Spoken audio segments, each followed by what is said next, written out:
abra a tua Bíblia, deixe ela aberta, olhe para ela quantas vezes for necessário, mas tenha a consciência de que você segura nas suas mãos aquilo que nós chamamos de Sagradas Escrituras, porque isso que nós vamos ler agora é a palavra do Senhor, o nosso Deus, que é capaz de transformar a nossa vida. Então, com toda a reverência, com todo o temor, com todo o respeito, não existe mais nada importante nesse momento do que olhar, ouvir e deixar essa palavra falar no teu coração. Diz assim a palavra do Senhor: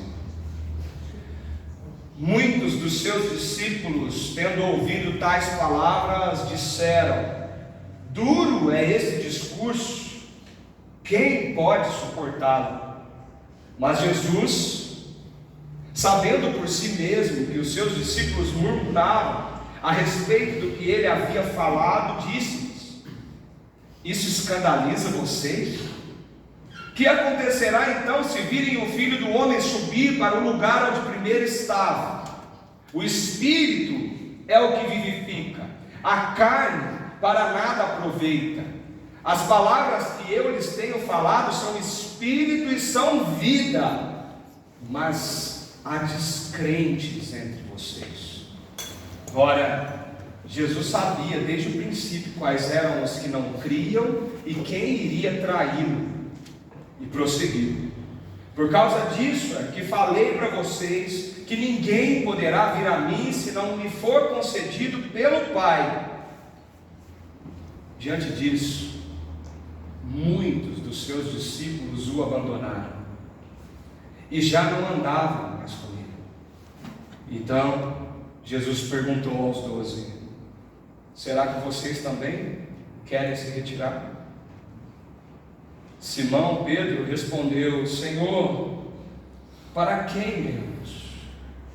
O Senhor tem as palavras de vida eterna, e nós temos crido e conhecido que o Senhor é o Santo de Deus.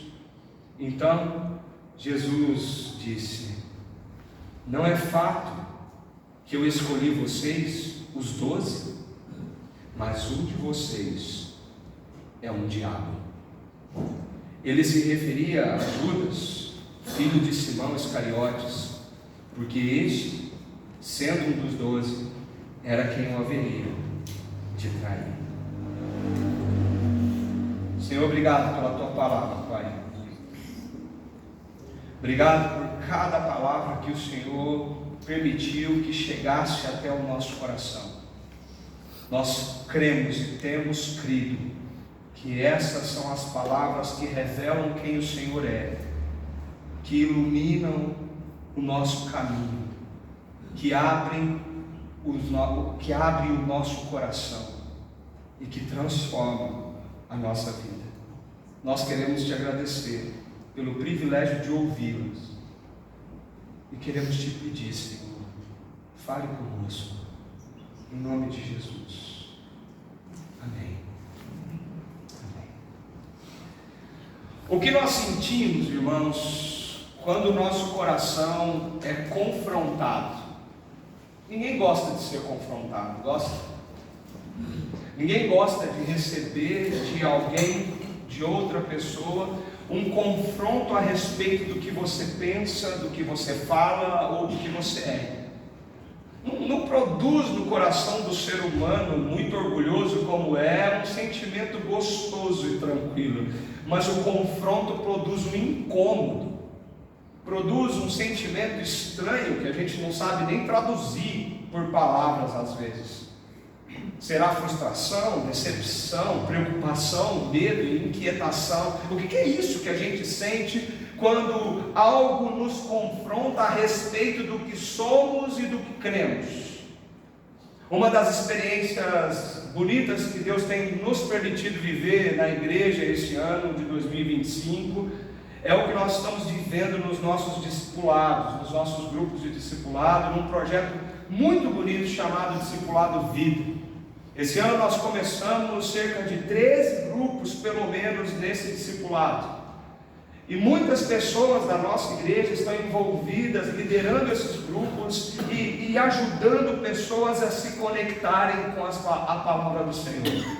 Todo dia, nos seus devocionais, a cada semana, se encontrando com esse grupo, conversando sobre o que Deus é, o que Deus está fazendo, sobre as maravilhas do que Deus tem feito no nosso coração. Tem sido maravilhoso ver o que Deus está fazendo nesse projeto, o que Deus está fazendo em cada um que se dispôs a viver isso.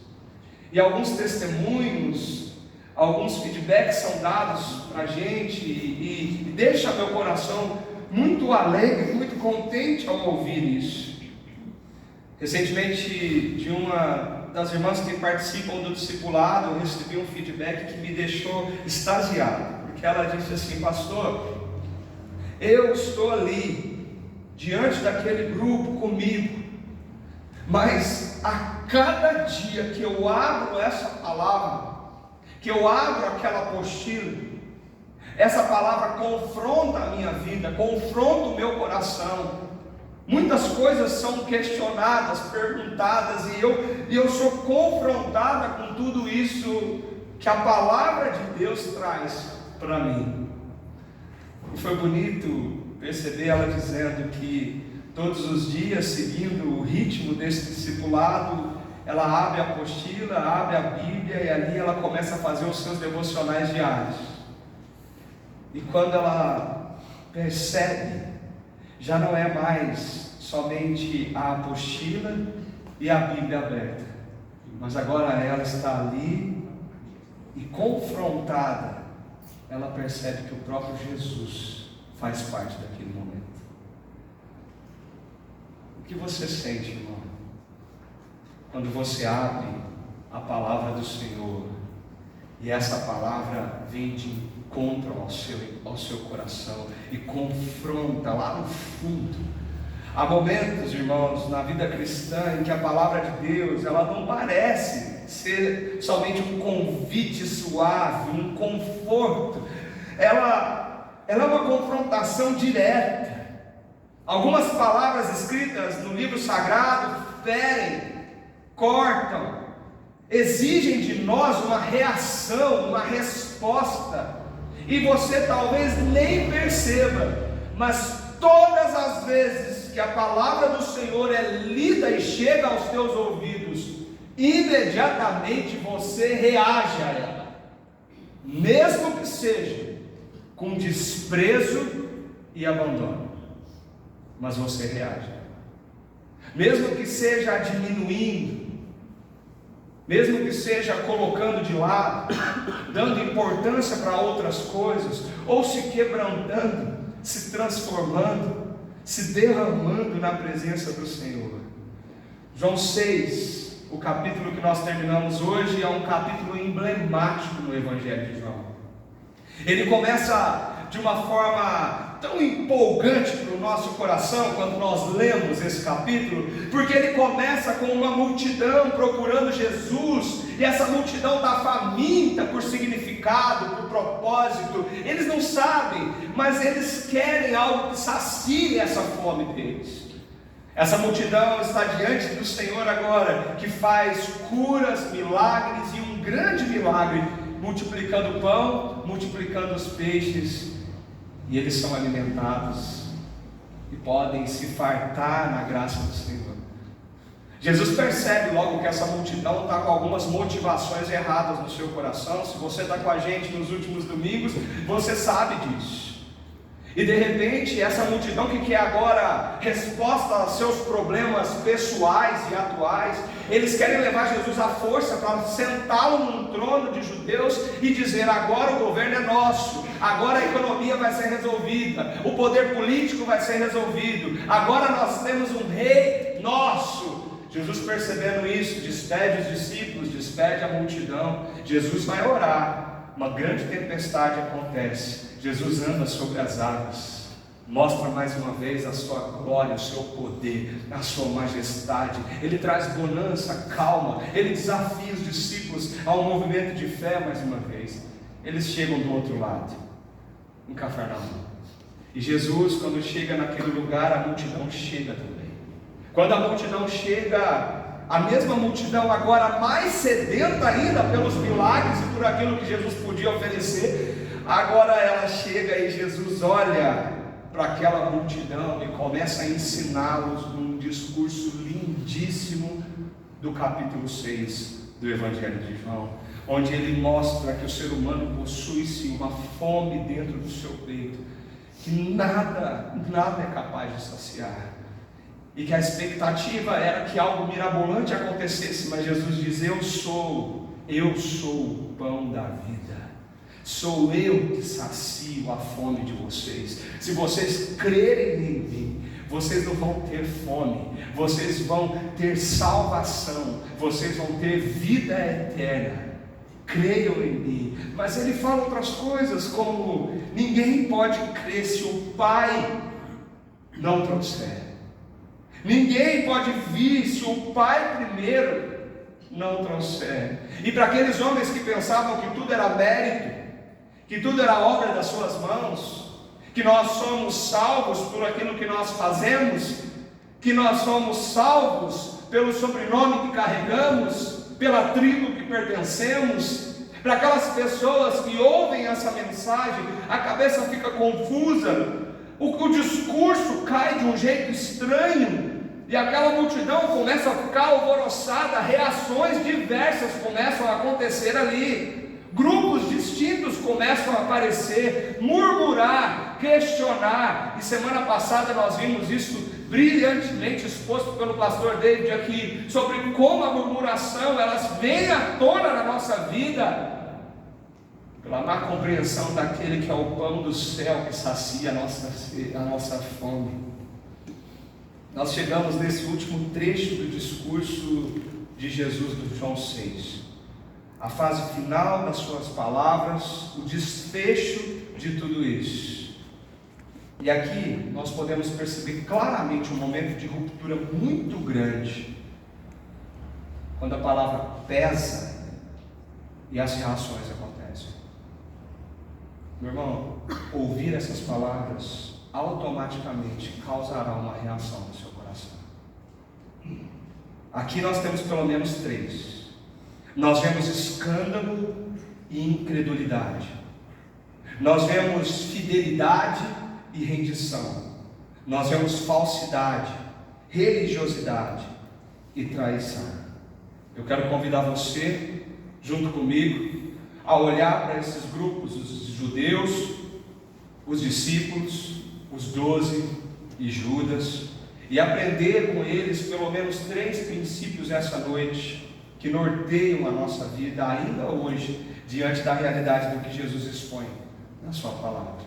E o primeiro deles, irmãos, é que a palavra de Jesus, ela sempre confronta o nosso coração, sempre, mesmo as palavras mais doces e belas, como: o Senhor é o meu pastor, e de nada terei falta. Que consolo maravilhoso, que palavra linda a ser ouvida quando o nosso coração está atribulado, quando a nossa vida parece que está toda bagunçada, mas isso confronta o nosso coração a pensar: será que confiamos mesmo nesse Senhor que é o nosso pastor e cuida e tem cuidado de nós? Todo versículo das Escrituras parece que está confrontando aquilo que nós cremos. Todas as palavras de Jesus nos expõem o nosso coração, expõem aquilo que nós colocamos dentro de nós. Versículo 60, o começo desse trecho, diz assim: muitos dos seus discípulos, tendo ouvido tais palavras, disseram: duro é este discurso, quem pode suportar? É interessante olharmos para esse versículo e tentarmos entender o que está acontecendo aqui na construção desse texto. A palavra duro aqui, ela não significa meramente algo difícil de entender. Sim, não foi algo tão fácil assim de entender. A expectativa deles era uma, Jesus vem com uma outra realidade, eles nunca tinham ouvido aquilo. Sim, com certeza foi difícil a compreensão daquelas palavras, mas a palavra que eles falaram sobre a dureza desse discurso discurso e não poder suportá-lo é uma realidade da dificuldade de assimilar, a dificuldade de aceitar, a dificuldade de dizer sim, é isso que eu creio. Aqueles homens e mulheres ficaram ofendidos com aquelas palavras. O que o texto está mostrando para nós é que quando eles escutam isso, eles buscam algo para o coração, mas eles recebem de Jesus uma palavra que os ofende, uma palavra que confronta. O problema daquele pessoal não era intelectual, o problema deles era espiritual. Não era sobre entender, é sobre aceitar, é sobre fazer dessas palavras a realidade das suas vidas. Eles compreendiam que Jesus estava reivindicando ser o verdadeiro alimento da alma, e que apenas por meio dele haveria vida eterna.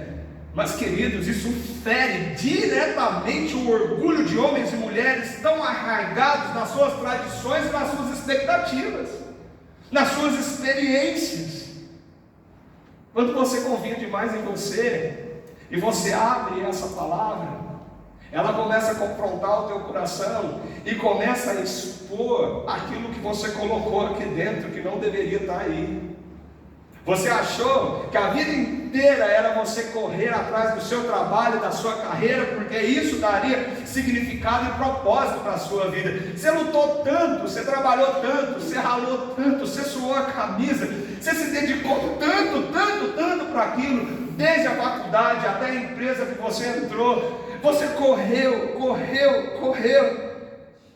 Mas, meu querido, sem Cristo nessa jornada, você pode ter corrido muito, mas sem Ele, o teu lugar é o inferno.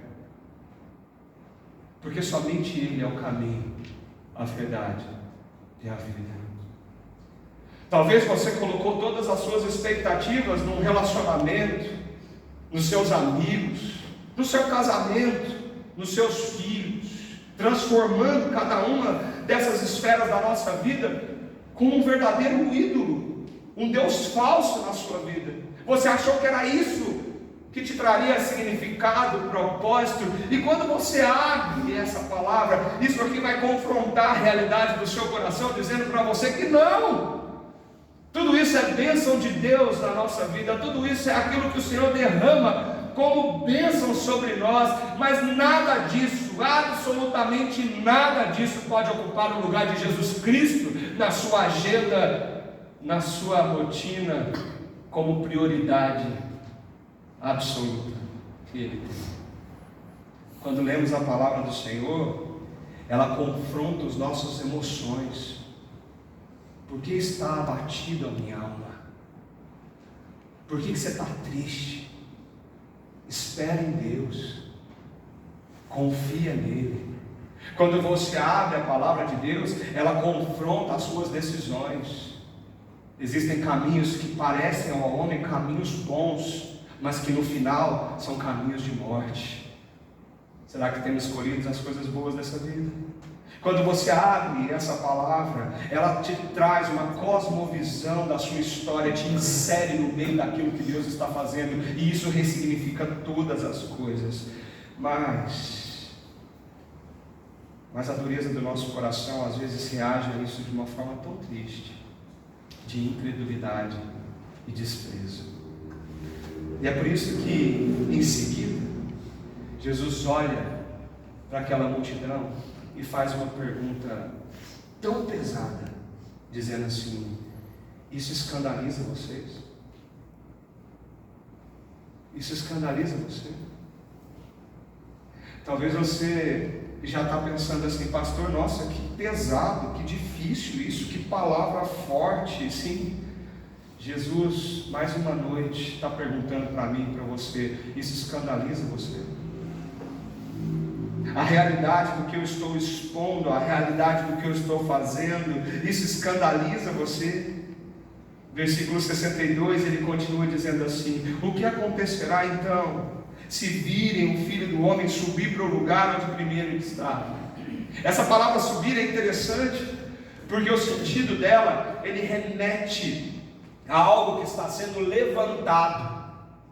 E alguns comentaristas desse texto dizem que esse subir sim pode ser tido como o momento do clímax da humilhação de Cristo. Se vocês estão escandalizados com o que eu estou dizendo sobre eu saciar a sua fome, sobre eu ser o pão que desceu do céu, imagina o que vocês vão sentir quando vocês virem o Messias que vocês pensam que vai ficar aqui, sentado num trono de Roma, levantado na cruz, morto. Quando o túmulo for fechado com aquela pedra, quando essa pedra for rolada pela ressurreição, quando no monte eu subir e voltar para o lugar de onde eu vim, se isso escandaliza vocês que estão com o coração materializado nesse mundo, o que vocês vão sentir quando isso tudo acontecer? Jesus está falando para a multidão. Jesus está falando para aquele povo sedento. Mas queridos, deixa eu falar uma coisa para vocês: eles não entenderam nada, eles não assimilaram nada, eles não trouxeram nada para o seu coração. É evidente nesse texto como a confusão tomou conta do coração deles. Existia uma expectativa messiânica no coração do judeu, de que um dia o maná do céu cairia de novo para saciar toda a fome do povo, resolver os problemas momentâneos que nós vivemos. E de repente Jesus, o filho de José, aparece, faz milagres e diz: eu sou o pão do céu. Mas você não é pão. Que história que você é pão do céu? Existia uma expectativa frustrada ali daquela multidão. E as coisas foram ficando mais tensas ainda quando Jesus chega e diz para eles assim: vocês precisam comer da minha carne, vocês precisam beber do meu sangue, porque aquele que come da minha carne e bebe do meu sangue, esse crê em mim e esse tem a vida eterna. Que loucura é essa? Será que eu tenho que ir lá e morder ele? Ele vai cortar um pedaço do seu braço e colocar as gotas do sangue dele na minha boca, parecendo um ritual estranho. Que loucura é essa que ele está falando?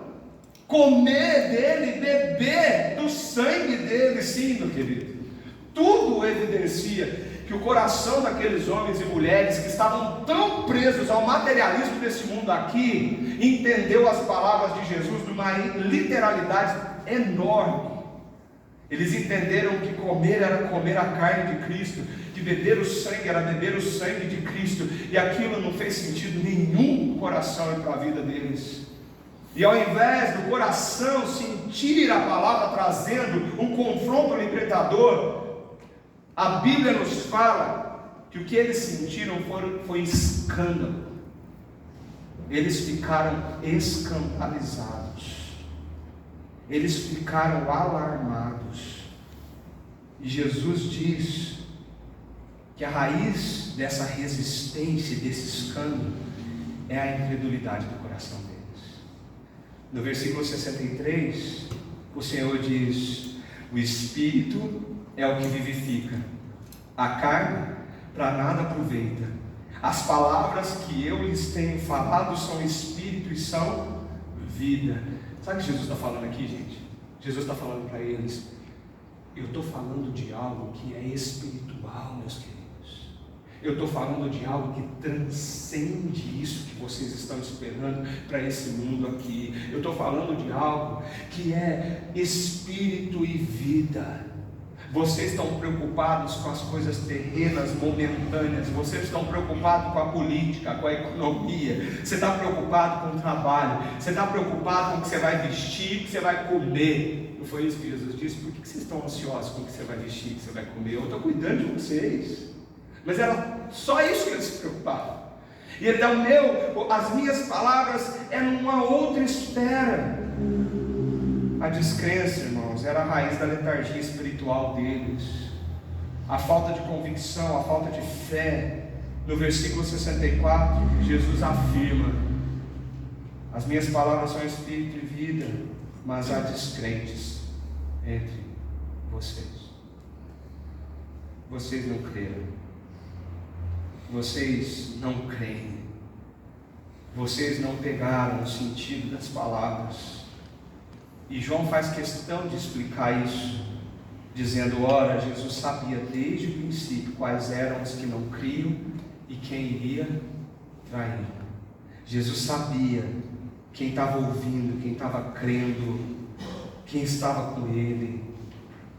Aqui Jesus, mais uma vez, está nos ensinando sobre a soberania da sua graça, está falando sobre fé, está falando sobre aquilo que o Pai está fazendo e como isso está acontecendo na nossa vida. Vocês percebem como João está afirmando isso capítulo após capítulo? Ele é. Creiam em quem Ele é.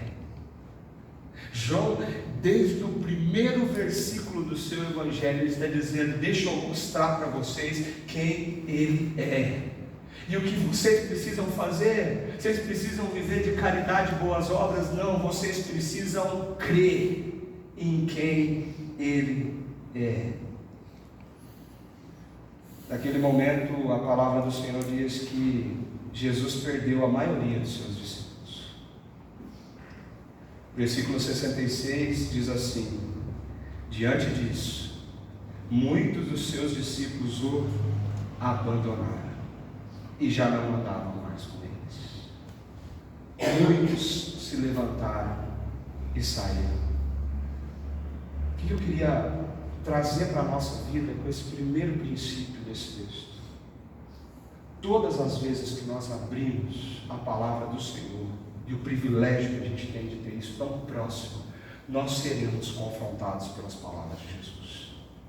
Todas as vezes essas palavras, se forem lidas e absorvidas com temor e reverência, elas vão confrontar quem você é e expor quem você é diante do Senhor.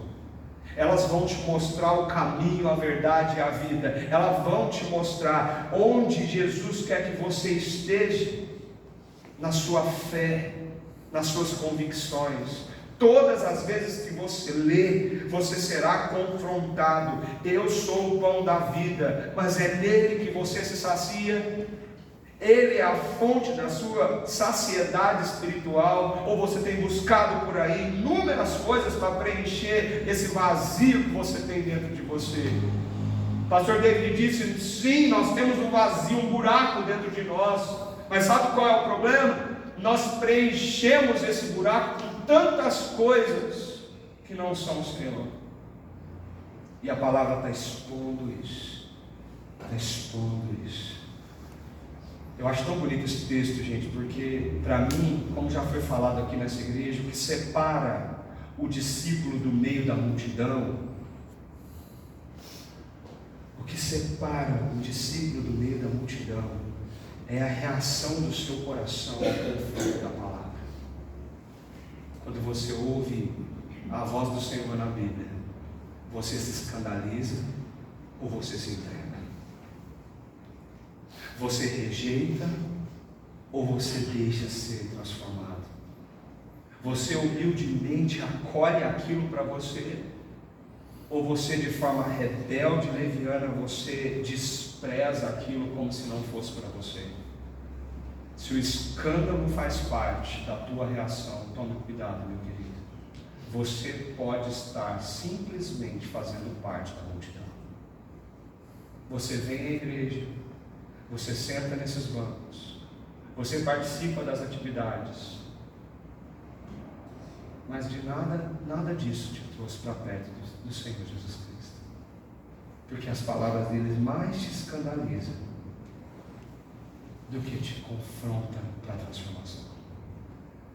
E isso já nos mostra o segundo princípio desse texto, que a multidão vai embora, mas o verdadeiro discípulo permanece. A permanência, o permanecer é algo tão bonito, que depois nós vamos chegar no capítulo 15 de João, em um dos discursos lindos de Jesus, ele diz que os seus discípulos são aqueles que permanecem nele, é aqueles que permanecem até o fim. Nós cremos nessa permanência daqueles que foram chamados pelo Senhor à convicção de fé no Cristo.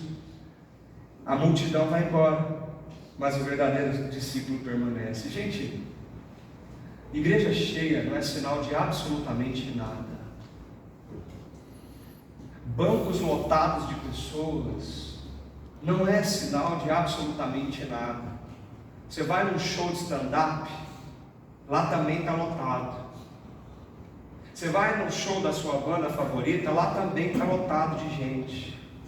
Jesus vivia cercado de uma multidão que queria aquilo que ele podia oferecer, mas essa multidão não cria em quem ele era.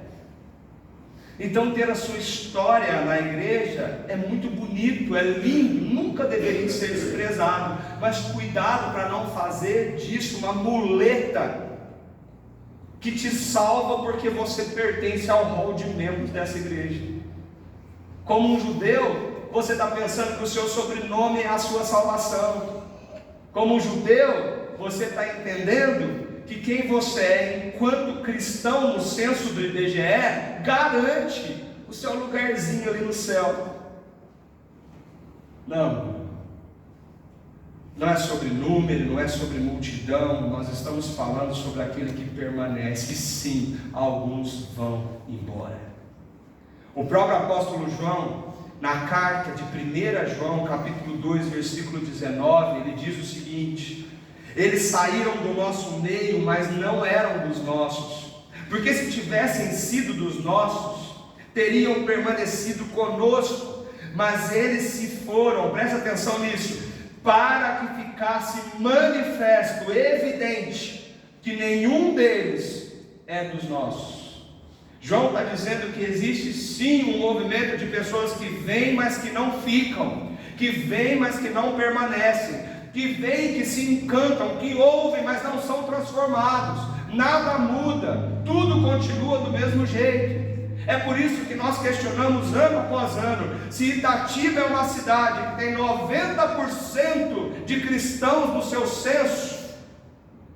Por que essa cidade não muda em algumas coisas que acontecem aqui?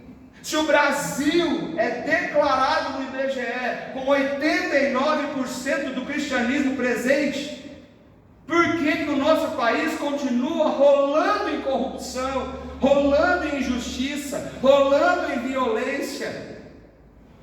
Porque não é sobre multidão, é sobre discípulos, é sobre relacionamento com Cristo de fato e de verdade.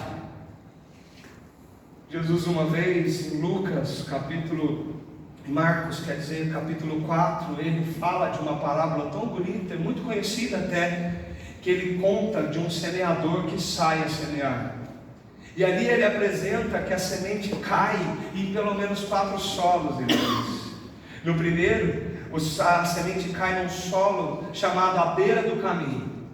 Ela não chega na terra, ela está à beira do caminho.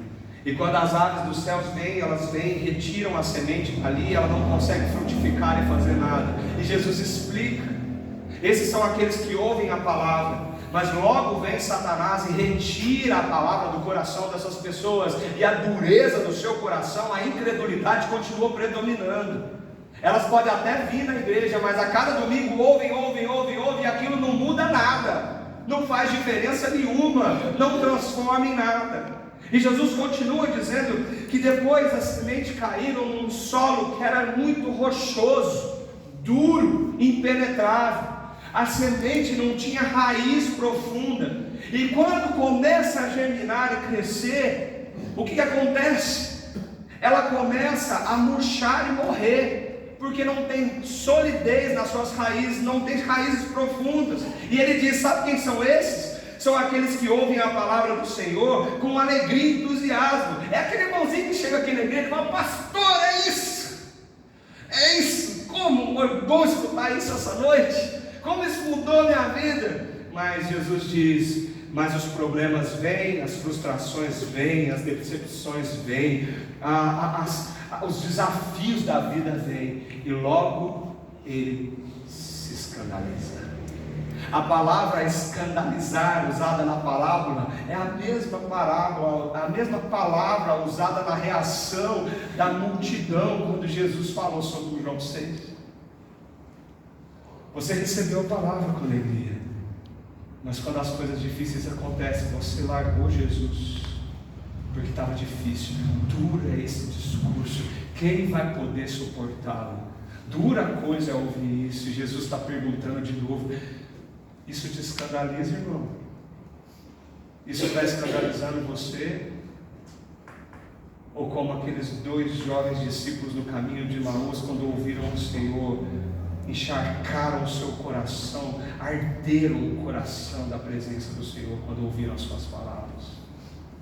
Jesus termina dizendo que um terceiro solo é aquela semente que caiu nos espinhos. Ele cresceu, mas ele foi sufocado e morreu. E ele diz: essas são as pessoas que ouvem, mas as riquezas do mundo, as coisas que a cultura nos oferece, encantaram os olhos, e essa palavra não frutificou e não gerou vida. Continua a mesma coisa, gerou escândalo. O quarto solo é o bom coração, que recebe, que acolhe, que produz fruto, que faz essa palavra, que possibilita que essa palavra frutifique e que, com toda a reverência, a obra do Senhor começa a acontecer ali. Jesus está perguntando de novo: isso escandaliza você? Meu irmão, eu fico imaginando a reação de Jesus ali. Ele estava falando e falando, explicando, e de repente uma pessoa se levanta e sai, outra pessoa se levanta e sai, outra pessoa se levanta e sai, e de repente aquela multidão já não está mais aquele tanto de gente, ela foi diminuindo. Eu não sei se você já sentiu isso alguma vez na sua vida, mas a sensação de estar falando com o público e uma pessoa levantar e virar as costas para você, seja por qualquer motivo que seja, e sair, não é uma sensação de acolhimento àquilo que você fala. É uma sensação de que aquela pessoa não se importa com aquilo que você está falando. É uma sensação de desprezo. É uma sensação de que existe outra coisa mais importante do que está sendo falado naquele momento. Isso acontece aqui o tempo todo. A gente está aqui com a palavra do Senhor aberta, e não existe nada mais importante do que isso nesse momento. Você saiu da sua casa para isso. Mas isso é todo culto. Às vezes as urgências são algo que te tira da concentração que você deveria ter. E nós falando, um levanta e sai, um levanta e sai, um levanta e sai. Lá dentro a gente fica pensando assim: será que isso não é importante? Será que escandalizou o coração dele? Será que ele não está prestando atenção? Será que não está fazendo sentido? Será que não está ardendo? Sim, gente, eu precisava ir no banheiro, pastor. Eu sei. Eu precisava beber água, eu sei. Eu fico imaginando Jesus, como ele se sentiu aqui. Embora ele sabia de todas as coisas, ele viu aquela multidão indo embora. Meus queridos, foi assim que ele virou para os 12, no versículo 67, e ele faz uma pergunta profunda e tensa, não agora para a multidão, mas para aqueles que ficaram. E ele diz para eles assim: será que vocês não querem também? Vocês querem levantar e ir embora? Nada disso faz sentido? Vocês não estão entendendo também? Vocês também não querem se retirar? Jesus não negocia a mensagem dele não, irmãos. Ele quer fidelidade, ele não quer números. Jesus não está importando com números, com multidão. Jesus está se importando com a fidelidade dos seus discípulos de verdade. Ele quer atingir aqueles que são dele. Então Jesus não maneira na sua palavra, mas ele diz: e vocês? Vocês não vão sair também não? Naquele momento eu fico imaginando, sabe, o climão que se estabeleceu ali. Você consegue imaginar a cara dos discípulos? O climão assim. Aí Pedro levanta. Versículos 68 e 69, Pedro responde assim: Senhor, para quem iremos? Só o Senhor tem as palavras de vida eterna. E nós temos crido e conhecido que o Senhor é o Santo de Deus.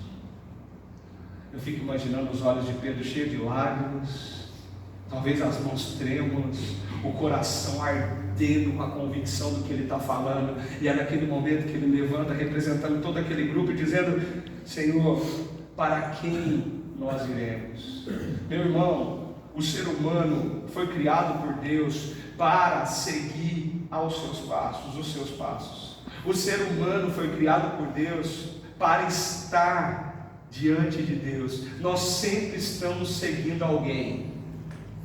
Depois que o pecado entrou no mundo, então, tudo isso foi distorcido e desconfigurado no nosso coração. Nós sempre estamos ouvindo alguém, nós sempre estamos sendo instruídos por alguém, nós sempre, seja algum livro que lemos, a tela onde nós assistimos, aquela pessoa que nos influencia, seja os conselhos dos seus amigos, alguém está nos conduzindo, alguém está nos levando. E é por isso que a pergunta de Pedro, ela é tão forte. Ele não pergunta para onde, ele pergunta para quem. E ele fala: para quem nós iremos, se só o Senhor tem as palavras de vida eterna? Para quem nós iremos, se só o Senhor é capaz de responder a isso aqui dentro do nosso coração? Para quem nós iremos? E eu queria que você percebesse como isso é importante. A profissão de fé de Pedro é algo tão intenso e tão importante que ela deveria constranger a nossa vida. Sabe por quê? Nós estamos numa cultura líquida, volátil, uma cultura contemporânea onde o peso da palavra que é dita perdeu-se no meio do caminho. Você fala uma coisa hoje, você desfala amanhã. Você diz coisas para as pessoas e de repente você fala: falei isso mesmo, mas a pessoa não entendeu, ela entendeu errado, não foi isso que eu quis dizer. Ou talvez você diz e diz, eu me comprometi, mas não deu certo. E é como se tudo bem, está tudo bem, tudo está tudo bem nessa geração nossa.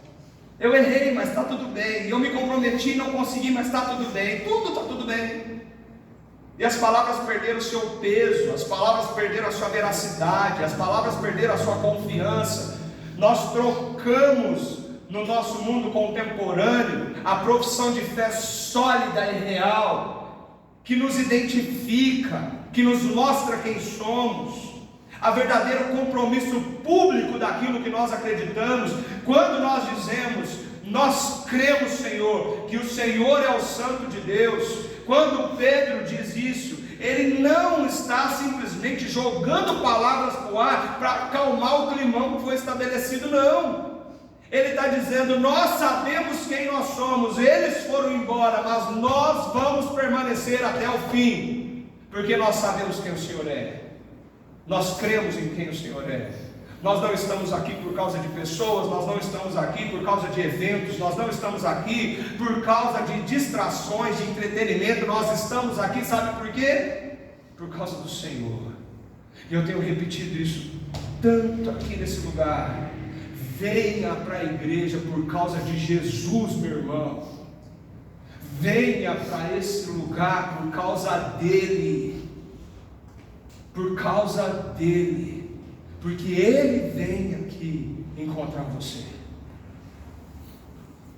Esse texto é muito forte, ele é muito bonito. Do que adianta dizer que é cristão, querido, com a sua boca, se as suas atitudes não mostram isso? Do que adianta vir na igreja no domingo, se amanhã você está todo enlameado de corrupção, de erros, de mentiras? Do que adianta? Você precisa entender, você precisa dizer, você precisa se comprometer. Jesus está dizendo: sabe o que separa o discípulo da multidão? É quando a palavra arde no seu coração, à medida que confronta. E é quando você entende e assimila de tal forma que você responde: Senhor, não existe ninguém mais capaz de saciar a minha fome. O Senhor é o Santo de Deus. O Senhor, e somente o Senhor, é capaz de me salvar. Somente o Senhor é capaz de fazer isso. Gente, eu podia terminar meu sermão aqui. Ia ficar lindo. Dá até para fazer um apelo. Vem aqui na frente, vamos orar. Né? Mas o texto não termina assim. Eu acho que naquela hora a gente fala, pronto, acabou, né? Vamos dar as mãos, pega o violão aí, vamos cantar uma música, vamos orar, que é uma coisa linda, né? Eles falam, mas nós ficamos, vamos fazer um culto, mas não. Ok? Pega as mãos aí, vamos. Ah, o clima parece, que delícia, agora tá bom. Pedro já falou, ele acalmou, Jesus acalmou. Não, gente. Jesus não maneira a sua palavra no seu confronto. E de repente, no versículo 70 e 71, esse sermão, esse capítulo, ele termina de uma forma contundente, numa ruptura enorme. Ele diz assim no versículo 70, então, Jesus em resposta lhe disse: não é fato que eu escolhi vocês, os 12, mas um de vocês é um diabo. Vem comigo, mãozinha dada, vamos cantar, vamos encerrar o nosso culto, olha que delícia. Aí Jesus me solta uma dessa. Ok, mas deixa eu contar uma coisa para vocês. Jesus diz: eu queria que vocês soubessem que entre vocês eu escolhi, mas um de vocês é um diabo. Isso escandaliza você, irmão? Essa foi a pergunta de Jesus. Ou isso arde no teu coração? Pastor, o que isso tem a ver com o término de tudo isso? Isso é um alerta, irmãos. Isso é um alerta, e o terceiro e último princípio, concluindo esse sermão, nos mostrando que a presença de Judas ali nos lembra de uma coisa: a religião não é sinônimo de fé. A religiosidade não é sinônimo da fé genuína e verdadeira. Estar na igreja não quer dizer que você é discípulo. Estar fazendo tudo certinho, pensando que as suas obras vão te redimir, não te leva a se tornar um discípulo. Religiosidade foi altamente condenada pelo Senhor Jesus Cristo. Judas estava ali, foi escolhido por Jesus, chamado por Jesus, mas tudo que Judas vivia era algo externo, era algo de fora, não era algo de dentro. Jesus sabia disso e Jesus condena isso. Eu não sei se vocês conseguem imaginar o clima que virou aquela rodinha. Um de vocês é um diabo. Palavra forte. Muitos tentam falar várias coisas sobre isso, mas é uma compreensão fácil. A palavra diabolos, no original, ela quer dizer aquele que engana, aquele que trai, aquele que faz o que não deveria fazer como inimigo de Deus, aquele que é incrédulo e enganador. Jesus disse: está todo mundo aqui de mãozinha dada para encerrar o culto, mas deixa eu dizer para vocês, tem gente aqui que vive um cristianismo de fachada, que vive uma religião de fachada. A palavra não penetra, a palavra não produz fruto, a palavra não transforma, a palavra não trouxe vida. A pessoa está aqui levantando a mão na hora da música, mas continua seca e vazia, porque ainda confia em si mesmo, ainda confia só em si mesmo. E essa é a minha maior preocupação nesse texto, irmãos, porque essa é uma advertência séria para a igreja, uma advertência que nós deveríamos ficar de olhos abertos. Jesus disse: no meio do trigo haverá o joio. Nós não somos juízes para apontar o dedo de quem é o que aqui dentro, mas eu queria fazer do uso dessa palavra para te desafiar. Você tem tido reverência com esse livro? Você ouve com o coração humilde para receber as palavras que só Cristo pode colocar na nossa vida? Ou isso te escandaliza? Porque talvez você está achando que estar sentado nessa cadeira é a solução para todos os seus problemas. E talvez você só está interessado naquilo que Jesus pode te proporcionar e não naquilo que Ele é. Duro esse discurso. Quem é capaz de suportá-lo? Isso escandaliza você? Ou isso arde aqui dentro? Lucas capítulo 2, versículo 34, tem uma cena linda, que muito é usada no Natal, quando Simeão, que aguardava o cumprimento da promessa do Messias, vê o menino no colo de Maria e José sendo levado ao templo. Simeão pega o menino e ele diz: Senhor, pode me levar, meus olhos agora contemplar a salvação. Era isso, eu estava esperando isso, eu vi, é ele, chegou, um menino simples, um menino comum, igual a todos os outros que eram ali levados no templo para ser apresentados. Aquele menino não tinha nada aparentemente diferente, mas Simeão pega aquele menino porque o Espírito Santo revelou para o seu coração que ele era Jesus Cristo, o ungido de Deus, aquele que derramaria graça, misericórdia, perdão para todos nós. Simeão falou: pode me levar, Senhor, pode me levar, porque os meus olhos viram e contemplaram a salvação do Senhor.